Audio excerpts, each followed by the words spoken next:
ખંભાતમાં યોજાયેલા ભાજપના કાર્યક્રમ દરમિયાન પૂર્વ ધારાસભ્ય ચિરાગ પટેલ ભાજપમાં સામેલ થયા। તેમની સાથે આણંદ જિલ્લા પંચાયતના સભ્ય અશોકભાઈ પટેલ, સહકારી નેતા અમરસિંહ ઝાલા પણ ભાજપમાં સામેલ થયા। તો મનીષભાઈ ખારવા, રૂપેશ રાણા, રાહુલ ઠાકોર તથા એડવોકેટ જીતુભાઈ ચૌહાણે પણ ભાજપનો ખેસ ધારણ કર્યો। આ ઉપરાંત ક્ષત્રિય આગેવાન નટુભાઈ ગોહિલ, રમેશભાઈ ચૌહાણ, પૂર્વ સરપંચ મનુભાઈ ચૌહાણ અને આમ આદમી પાર્ટીના જિલ્લા મંત્રી વિનોદભાઈ મિસ્ત્રીએ પણ પાટીલની ઉપસ્થિતિમાં કેસરિયા કર્યા।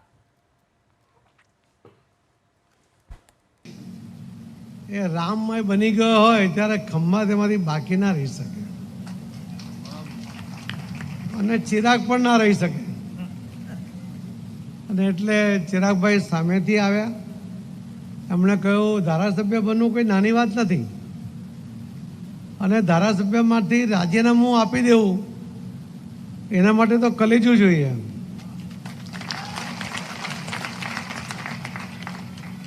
હું ચિરાગભાઈને અભિનંદન આપું છું કે ઘર વાપસીનો આ કાર્યક્રમ મોદી સાહેબના આ રામ મંદિરના નિર્માણની સાથે તમે જોડ્યો। ચિરાગભાઈ, તમને અને ખંભાતના સૌને ખૂબ ખૂબ અભિનંદન આપું છું। તમને કેવો પ્રતિનિધિ મળ્યો છે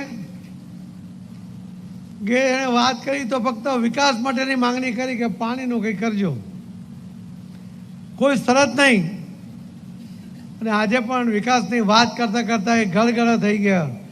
એવો પ્રતિનિધિ તમને મળે એના માટે તમને ખરેખર ખૂબ અભિનંદન આપું છું।